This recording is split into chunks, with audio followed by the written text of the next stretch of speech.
Hello friends, welcome to the channel. मेरा नाम है विकास यादव और आज मैं लाया हूँ आपके लिए एक मजेदार वीडियो जिसमें हम सीखेंगे एक आसान तरीका इक्विवेलेंट रेजिस्टेंस निकालने का। तो चलिए चलते हैं हम अपने वीडियो की ओर और देखते हैं कि कैसे हम एक आसान तरीके से कितने भी कॉम्प्लिकेटेड सर्किट के इक्विवेलेंट रेजिस्टेंस को निकाल सकते हैं। तो ये रहा आपके सामने पहला सर्किट जिसकी इक्विवेलेंट रेजिस्टेंस हमें निकालनी है।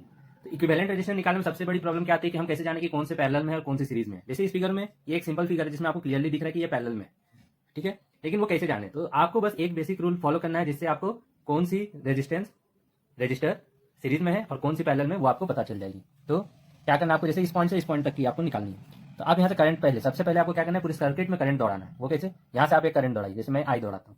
मैं इस पॉइंट में आया, यहाँ से मुझे दो रास्ते मिले, तो अब दो अलग करंट, ये करंट बढ़ गई I1 और इधर मैं मान लेता I2। यहाँ से कौन सी करंट गई I1, ये I1 इस तरह से जा रही है यहाँ से होते हुए यहाँ तक आई। उसी तरह ये I2 यहाँ से गई, इससे I2 पास हुई, यहाँ से I2 यहाँ होते हुए यहाँ मिली। अब देखिए यहाँ पे I1 और I2 मिल रही है। तो I1 और I2 जब सेपरेट हुई तो किससे हुई थी, I से। तो इसका मतलब जब दोनों मिलकर बनेगी तो वो भी क्या बन जाएगी, I। तो अब हमें क्या पता चल गया कि इस 2 ओम रजिस्टर से I1 करंट पास हुई है, इस 2 ओम रजिस्टर से I2 पास हुई है और इस 2 ओम से I करंट पास हुई है। अब हमें क्या करना है, अब हमें इक्विवेलेंट रेजिस्टेंस निकालना है। तो आपको एक चीज याद रखना होगा कि जहां से सेम करंट पास होती है तो वो सीरीज में होती है। मैंने क्या बोला, सेम करंट, तो किस में होगी, सीरीज में। और अगर करंट डिफरेंट है तो वो होगी पैरेलल में, ठीक है। अब आपको क्या करना है कि बस अब आपको देखना है कि कौन सी सेम करंट है और कौन सी डिफरेंट है। जैसे यहाँ पे आप देख सकते हैं I1 और I2 डिफरेंट करंट है। इसका मतलब क्या हुआ कि ये दोनों पैरेलल में है। तो मैं मान लेता हूँ कि इसकी इक्विवेलेंट रेजिस्टेंस क्या हो गई, R डैश मान लीजिए। तो अगर हम R डैश निकालेंगे तो R डैश आपको पता है कि पैरेलल की क्या फॉर्मूला होती है, 1/R dash is equal to 1/R1 plus 1/R2। मान लीजिए मैं इसे R1 मान लेता हूँ, इसे R2 मान लेता हूँ। तो अब क्या होगा, 1/R dash is equal to 1/2 plus 1/2, ठीक है। ये क्या होगा, यहाँ एलसीएम लेते हैं तो 2 1 प्लस 1 इज इक्वल टू 2/2, ये कैंसिल होकर 1। इसका मतलब क्या हो गया कि R डैश की वैल्यू क्या हो गई, 1 आ गई, ये रेसिप्रोकल में, ठीक है।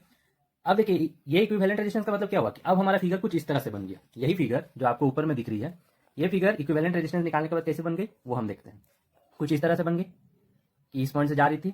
अब जो यहाँ पे इस जगह पे आप ध्यान दें कि जो ये दोनों है, ये दोनों की इक्विवेलेंट रेजिस्टेंस कितनी आई, 1 ओम, ठीक है। तो इसका मतलब क्या होगा कि ये दोनों के जगह में अगर मैं सिर्फ 1 ओम की रजिस्टर रख देता हूँ तो वो भी सेम होगी। तो अब मतलब क्या हो गया, अब आपके ये डायग्राम चेंज होकर किस तरह बन गया, कुछ इस तरह से। ये वाली आपकी 2 ओम ये रह गई और ये दोनों क्या बन गई है, आपने जो निकाला ये 1 ओम बन गई। तो अब आपका ये जो कॉम्प्लिकेटेड सर्किट था ये एक सिंपल सर्किट बन गया। अब आप इसमें फिर करंट दौड़ाई तो देखिए यहाँ से आई गई है, यहाँ से भी आई गई है। इसका मतलब क्या हो गया कि ये दोनों आपके सीरीज में। तो अब मैं इसकी इक्विवेलेंट R डबल डैश मान लेता हूँ। तो सीरीज में पता है आपको कि सीरीज में क्या होता है, रेजिस्टेंस ऐड हो जाता है। तो R double dash equal to क्या हो जाएगा, 1 ओम प्लस 2 ओम। तो ये कितनी होगी आपकी, 3 ओम। तो ये आपकी हो गई आंसर, ठीक है। तो इस तरह से आपको किसी भी सर्किट में करंट को पहले दौड़ाना है ताकि आपको पता चल सके कि कौन सीरीज में और कौन पैरेलल में है। उसके बाद आपको धीरे धीरे जो कॉम्प्लिकेटेड सर्किट है उसको सिंपल बनाना है। और मैंने आपको बताया कि जो इक्विवेलेंट निकालते हैं इसका मतलब क्या होता है कि उन दो जो ये दो जो मान लीजिए इसकी इक्विवेलेंट निकाली थी हमने 1 ओम, तो इसका मतलब क्या हो गया कि 2 ओम के दो रजिस्टर अगर पैरेलल में है उसके जगह अगर एक ओम के रजिस्टर भी लगा दे तो बात सेम होती है। तो हमारा फाइनल आंसर क्या आ गया, 3 ओम। अब चलिए हम थोड़े कॉम्प्लिकेटेड सर्किट में चलते हैं। ये रहा आपके सामने दूसरा सर्किट। और इस सर्किट को बनाने के बाद आपको कोई भी सर्किट आसान लगेगी। तो सबसे पहले देखते हैं इसमें क्या बोला है, equivalent resistance between C and D, मतलब इस पॉइंट से लेके इस पॉइंट तक, ठीक है। तो आपको क्या करना है, जैसे कि मैंने बताया कि जहां से जहां तक पूछा गया वहां से करंट दौड़ाई। आपको सी से पूछा गया था तो आप करंट दौड़ाना स्टार्ट करिए सबसे पहले, ताकि आपको पता चल सके कि कौन सीरीज में और कौन पैरेलल में। आपने यहाँ से आई करंट दौड़ाया, यहाँ आई यहाँ से अब आपको दो रास्ते मिल गए। इसका मतलब क्या होगा, मैं मान लीजिए नीचे I1 ले लेता हूँ, इधर I2 ले लेता हूँ, ठीक है। I2 करंट यहाँ गई, यहाँ से भी I2 गई, फिर यहाँ से घूम के भी I2 हो गई, यहाँ से भी I2 आ रही है, I2 आ रही। अभी तो कहीं रास्ता मिला ही नहीं है तो वही आते जाएगी, यहाँ से भी I2। उसी तरह यहाँ से I1 आई, यहाँ से I1 आई। अब ये I1 और I2 यहाँ मिल गए। I1 और I2 कहाँ से बनी थी, I से, तो ये I हो गई, ठीक है। अब ये करंट घूम के I पहुँच गए। तो आप देखिए जब सर्किट में करंट जाती है तो जो दो पॉइंट के बीच में पूछा जाता है, जो जितनी करंट आप भेजते हैं उतनी ही करंट पहुँचती है, ठीक है। अब चलिए हम देखते हैं कि इसमें से कौन से सीरीज में है और कौन से पैरेलल में। तो हम सबसे पहले देखते हैं कि देखिए ये तो I है, यहाँ से भी I है, यहाँ से I2 है, यहाँ से I2 है, यहाँ से I2 है और यहाँ से I1 है। तो पहले हम क्या करते हैं कि पहले हम इधर से छोटा करना स्टार्ट करते हैं। अब देखिए I2 यहाँ से और यहाँ से गई है। जब सेम करंट जाती है तो मैंने क्या कहा था कि वो सीरीज में होती है। तो मान लीजिए मैं इस पार्ट की यहाँ से I2 करंट पास हुई है, उसकी इक्विवेलेंट रेजिस्टेंस को R डैश मान लेता हूँ, ठीक है। तो इसकी इक्विवेलेंट रेजिस्टेंस मैं यही निकाल देता हूँ। R डैश की वैल्यू क्या हो जाएगी, सीरीज में क्या होता है, सम होता है, 2 ओम प्लस 2 ओम प्लस 2 ओम, ये कितनी हो गई, 6 ओम, ठीक है। अब देखिए ये बनाने के बाद आपकी सर्किट किस तरह बन गई वो हम बनाते हैं, ठीक है। मैंने जैसे पिछले क्वेश्चन में बोला था कि आपको सर्किट किस तरह से बन गई इक्विवेलेंट निकालने के बाद वो जानना जरूरी है। तो उसमें क्या हो गई, अब देखिए यहाँ से सी थी, यहाँ से यहाँ पे 2 ओम की रजिस्टर थी, यहाँ पे 1.8 था, फिर यहाँ पे 2 ओम की रजिस्टर थी, ठीक है। उसके बाद ये डी पॉइंट थी, यहाँ पे भी आपको 2 ओम की रजिस्टर थी, और जो यहाँ पे एक बना था इस तरह से, वो तीन मिलके आपके क्या हो गए, 6 ओम। तो मैं उसे अब एक ही बना सकता हूँ, ये क्या हो गया, 6 ओम। ये आपकी पॉइंट बी दी हुई थी इस फिगर में, आप देख सकते हैं इस फिगर में जो आपकी ये तीनों मिलकर क्या बन गई, 6 ओम। उसी को मैंने अब फिगर में अब इस तरह से बनाया। अब फिर हम वही काम करेंगे, हम करंट दौड़ाते हैं फिर से, ताकि मुझे फिर पता चल जाए कौन सीरीज में कौन पहले। यहाँ से आई, मान लीजिए ये आई करंट, यहाँ आई गई, और फिर दो रास्ते मिल गए, I1 I2, यहाँ से I2, यहाँ से I1, यहाँ से I2 ही आ रही है, यहाँ I1 I2 मिलके I बन गई। अब क्या करना है, अब हमें फिर छोटा करना है। अब देखते हैं कौन सीरीज में है या पैरेलल में है। छोटा करने में दिख रहा है कि इससे छोटा करते हैं, क्योंकि यहाँ I1 और I2 है। अब इस पार्ट में देखिए, ठीक है, ये I1 है और I2 है, इसका मतलब क्या हो गया, डिफरेंट करंट। तो इसका मतलब ये क्या है, पैरेलल में। तो इसकी इक्विवेलेंट रेजिस्टेंस को मैं R डबल डैश मान लेता हूँ, और इसे हम निकाल लेते हैं। तो 1/R डबल डैश, क्योंकि हमें पता है कि पैरेलल में फॉर्मूला क्या होता है, 1/R equivalent is equal to 1/R1 plus 1/R2, इस तरह से। तो ये कितने हो जाएगी, 1/2 प्लस 1/6, क्योंकि 2 है 6 है। इसे हम सॉल्व करते हैं, एलसीएम लिए 6, ये हो जाएगी 2 3 3 प्लस 1, ये कितनी हो गई, 4/6, इसके मतलब 2/3। अब यहाँ पे आपको ध्यान देना कि R इक्विवेलेंट 2/3 नहीं हुई है, R इक्विवेलेंट यहाँ पे क्या हुई है, 3/2, क्योंकि ये रेसिप्रोकल में है। यहाँ पे पैरेलल में अक्सर स्टूडेंट गलती कर ही जाते हैं, ठीक है। 3/2 हो गई, इसका मतलब क्या हो गया, ये 1.5 ओम की रजिस्टर बन गई। अब इसका मतलब क्या हुआ कि ये दोनों रजिस्टर के जगह पे अगर हम एक सिर्फ 1.5 ओम के रजिस्टर लगा दें तो भी बात सेम होती, ठीक है। अब चलिए हम इस फिगर को और छोटा करते हैं, क्योंकि हमारा और भी ये पार्ट भी छोटा हो गया। तो अब हमारा फिगर कुछ इस तरह से बन गया कि यहाँ सी पॉइंट थी, यहाँ से 2 ओम का एक रजिस्टर, उसके बाद यहाँ पे जो ये दोनों रजिस्टर थे वो चेंज होकर हो गए 1.5 ओम के रजिस्टर, और यहाँ डी पॉइंट पे भी एक 2 ओम का रजिस्टर था, ठीक है। अब देखिए, अब फिर हम क्या करेंगे, करंट दौड़ाएंगे। यहाँ से आई गई, यहाँ से भी आई गई, यहाँ से भी आई गई, आई, और ये घूम के आई, ठीक है।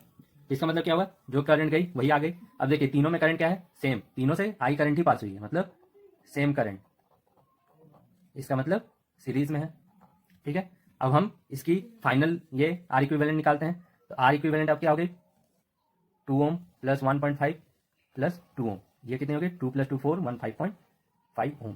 तो फाइनली हमारी क्या आ गई, R इक्विवेलेंट। अब हमने सारे रजिस्टर कैरी कर लिए, तो ये आ गए 5.5 ओम। तो ये थी हमारी आंसर। इसका मतलब क्या हुआ, देखिए ये सर्किट पहले हमने इसे सॉल्व करके इसे छोटा किया तो वो बन गई ये, उसके बाद हमने इसे भी सॉल्व किया और ये बन गई ये, फाइनली हमने ये तीनों को सॉल्व किया। इसका मतलब कि क्या हुआ, और हमारा आंसर क्या आ गया, 5.5 ओम। इसका मतलब क्या हुआ कि ये सर्किट पूरे के जगह अगर हम देखें कि एक सिंगल 5.5 ओम के रजिस्टर अगर हम कहीं लगा देते हैं तो ये और ये सेम हो जाती है, ठीक है। तो ये थी।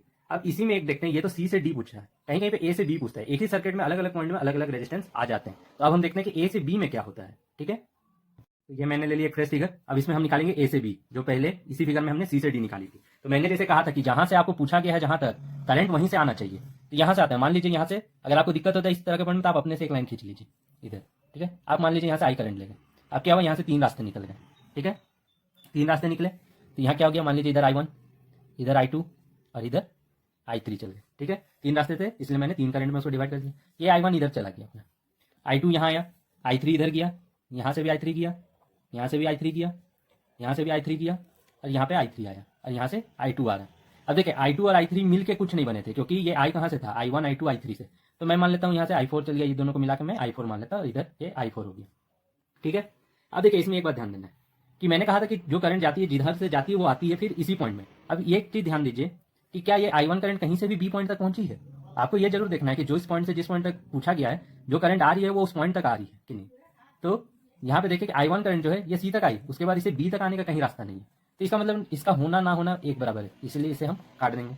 उसी तरह आई फोर इधर गई लेकिन बी में कहाँ आई, तो इसका मतलब इसका होना ना होना एक बराबर है जब हमें ए से बी के बारे में पूछा गया। तो अब हमारा फिगर क्या हो गया, अब देखिए ये फिगर बहुत सिंपल हो गया। ये फिगर क्या हो गया, कुछ इस तरह से हो गया।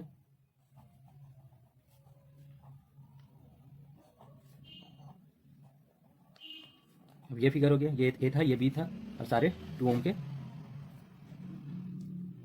रजिस्टर। अब फिर क्या करना है, फिर हमें करंट दौड़ाना है। ए से बी पूछा है, करंट दौड़ाते हैं। इधर मान लीजिए I1, इधर I2, इधर से भी I2, इधर से भी I2 और ये यहाँ पे I1 और यहाँ से I2। अब देखिए यहाँ से मान लीजिए अगर मैं इसे एक लाइन कर देता कि I टूट के I1 I2 बना था, तो उसी तरह यहाँ पे बी में देखिए I1 और I2 मिल गया है तो ये I बन गया होगा। तो ये फिगर जब ए से बी के लिए पूछा गया तो इसका कोई रोल नहीं रह गया, क्योंकि ये करंट बी तक नहीं पहुंच पा रहा था। हमें हमेशा याद रखना है कि जो करंट गया है वो उस पॉइंट तक पहुंचना चाहिए। ठीक है, अब क्या हो रहा है कि देखिए हम यहाँ देख रहे हैं कि यहाँ से I2 जा रही है, I2 जा रही है, I2 जा रही है। इसका मतलब क्या हुआ, अगर हम इस पार्ट पे सिर्फ ध्यान दें, ठीक है, तो ये क्या है, ये सीरीज में, इसे मान लीजिए मैं R डैश मान लेता हूँ। ठीक है, तो R डैश की वैल्यू क्या हो गई, 2 + 2 + 2 6 ओम। इसका मतलब क्या हो गया कि ये 6 ओम के बराबर है। अब हमारा सर्किट कुछ किस तरह से बन गया, आपको पता है कि ये 6 ओम का है, तो मतलब ये ए से ये तो वैसे ही रह गया, इसे तो मैंने कुछ नहीं किया था 2 ओम को, बस ये 3 मिलके क्या बन गए, एक 6 ओम के रजिस्टर।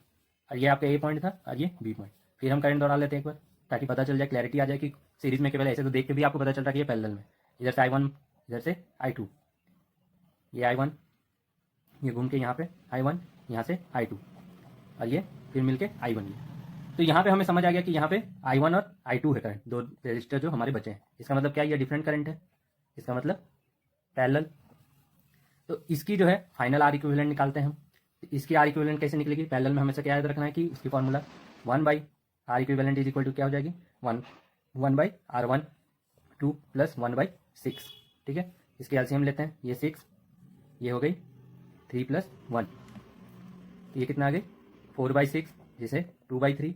अब बहुत बच्चे क्या करेंगे, इसे आंसर कर देंगे, लेकिन ये आंसर नहीं है। आपको याद रखना है ये 1/R इक्विवेलेंट की, आपको आर इक्विवेलेंट निकालना है। तो इसकी रेसिप्रोकल लिया तो इसे भी उल्टा करना होगा, ये 3/2 हो जाएगी, जिसका मतलब क्या हो गया 1.5 ओम, और ये हमारा फाइनल आंसर हो गया।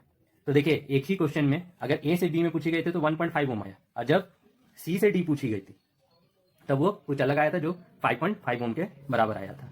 तो अब आप कोई भी क्वेश्चन इक्विवेलेंट रेजिस्टेंस है, कितनी भी कॉम्प्लिकेटेड सर्किट हो, अब आप बना सकते हैं। आप बस इसी तरह से करंट दौड़ाइए और आपको क्लैरिटी आ जाएगी कि कौन सी सीरीज में है और कौन सी पैरेलल में है। अब आप प्रैक्टिस करें घर में 2-3 क्वेश्चन और आप देखेंगे कि आपको कोई भी प्रॉब्लम नहीं हो रही है किसी भी सर्किट को सॉल्व करने में रेजिस्टेंस वाली। ठीक है, तो अगर दोस्तों आपको मेरा ये वीडियो पसंद आया तो प्लीज़ इसे लाइक करें, चैनल को सब्सक्राइब कर ले ताकि इस तरह की वीडियो मैं और लाऊं तो आपको पता चलते रहे, और अपने दोस्तों के साथ शेयर जरूर करें ताकि उन्हें भी फायदा हो, और कमेंट करके मुझे जरूर बताएं कि आपको ये वीडियो हेल्पफुल लगा या नहीं लगा।